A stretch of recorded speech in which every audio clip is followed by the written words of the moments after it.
Assalamualaikum warahmatullahi wabarakatuh. Bertemu lagi di pertemuan kita selanjutnya, yaitu di mata pelajaran informatika. Sebelumnya mohon maaf karena saya sedang berada di Cilacap, sehingga pertemuan pada hari ini saya adakan secara online. Namun mudah-mudahan tidak mengurangi semangat kalian untuk mempelajari tentang Microsoft Excel yang nanti akan saya informasikan tentang materi kita hari ini. Sebelumnya saya juga mengucapkan terima kasih kepada teman-teman semuanya yang sudah mengumpulkan tugas dari minggu lalu.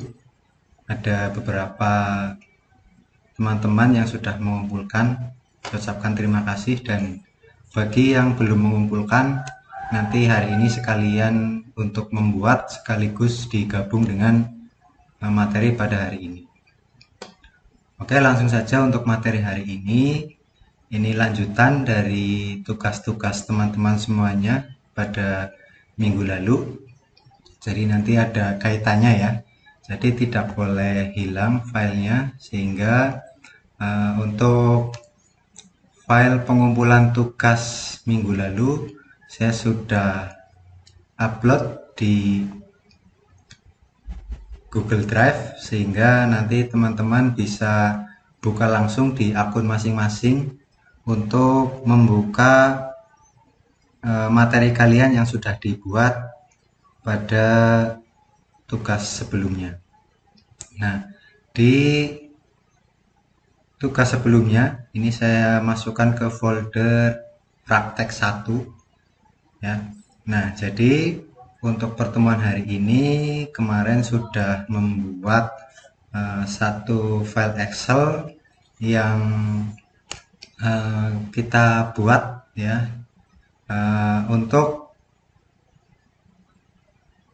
pembuatan penilaiannya atau untuk rekap penilaian, sehingga formatnya kemarin sudah diberikan, sehingga hari ini nanti tinggal mengisi datanya. Nah, hari ini materinya adalah menjumlahkan data di Excel, kemudian mencari rata-rata.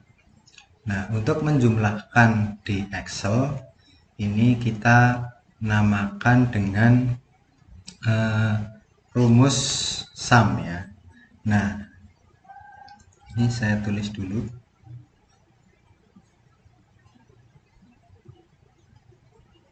Oke. Nah, di Excel ini ada yang namanya rumus sum ya. Rumus sum ini digunakan untuk menjumlahkan data di dalam Excel. Ya, jadi data yang kita masukkan kemudian nanti dijumlahkan secara otomatis menggunakan rumus sum.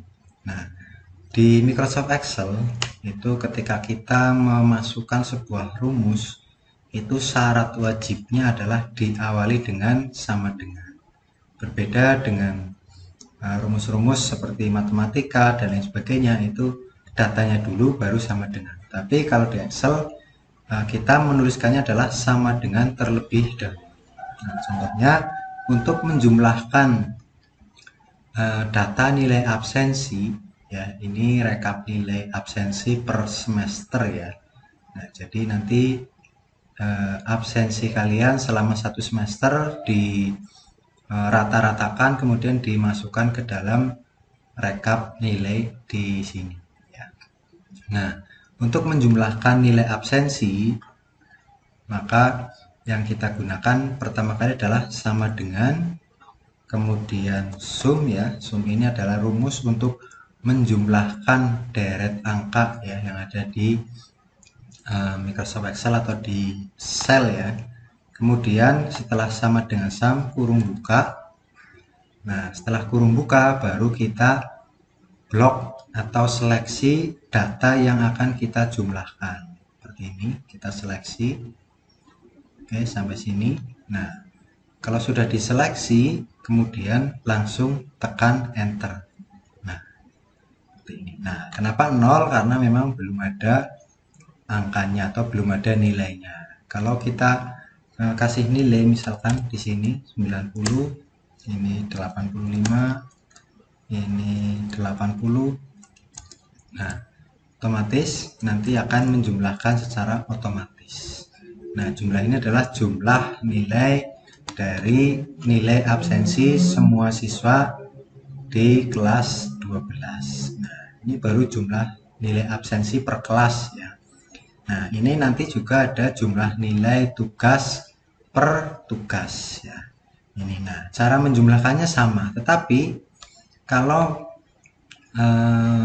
datanya ya, datanya berdekatan seperti ini tidak perlu menulis lagi sama dengan sum kurung buka, terus kita seleksi seperti ini nggak perlu seperti ini ya. Nanti kalau semuanya seperti ini nanti memakan waktu. Tapi di Excel ada yang namanya copy data ya. Copy data itu kita mengcopy data atau rumus agar nanti menghasilkan nilai yang sama tetapi dengan variabel yang berbeda. Nah, bedanya apa? Ini kan penjumlahan nilai absensi. Nah, ini adalah penjumlahan nilai dari tugas 1. Nah, agar penjumlahan ini mengambil data dari nilai 1, nah, cara mengkopinya bukan mengcopy kemudian paste seperti biasa ya, tetapi ditarik pojok kanan bawah ini sampai simbol kursornya seperti ini, kemudian ditarik sampai selesai sini. Nah, nanti otomatis akan menjumlahkan data dari nilai tugas 1. Nah, seperti ini. Oke. Nah, itu cara untuk menjumlahkan. Nah, kemudian yang kedua, ya, jangan lupa ini rumusnya ya, sama dengan sum kurung buka, kemudian blok atau seleksi data yang akan dijumlahkan, kemudian tekan enter. Nah, kemudian kalau untuk mencari rata-rata, ya, rata-rata nilai. Nah, untuk mencari rata-rata nilai ini adalah caranya dengan memakai rumus average ya. Jadi tulisannya sama dengan average ya, ini average. Nah, oke. Nah, kemudian average kurung buka, baru kita seleksi ya, seleksi dari pertama sampai terakhir. Nah, kalau sudah tekan enter ya. Nah, jadi rata-rata nilai absensi kelas itu 85 ya.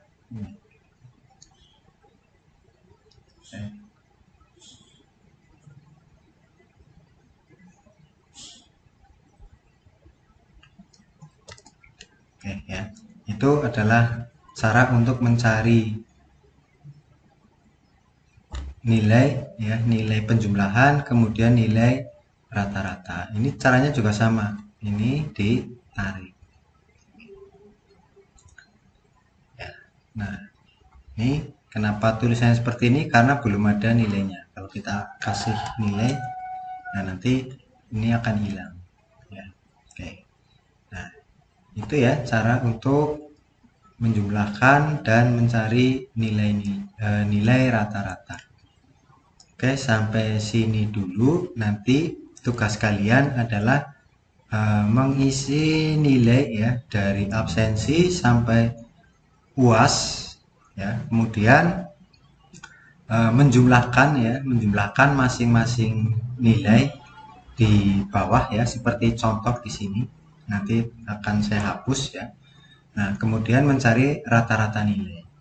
Nah, itu kemudian tambahan kalian cari nilai akhir ya. Nilai akhir itu dihasilkan dari mana?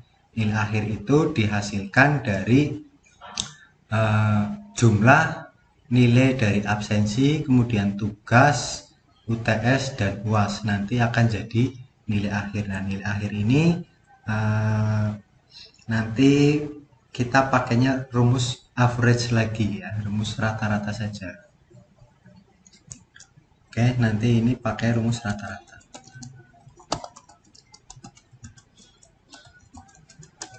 Nah, itu saja nanti tugasnya ya, tidak perlu banyak-banyak, tidak perlu berat-berat. Yang penting kalian pahami rumus untuk menjumlahkan data dan rumus untuk mencari nilai rata-rata. Itu saja dari saya, kurang lebihnya mohon maaf. Saya Eri, wassalamualaikum warahmatullahi wabarakatuh.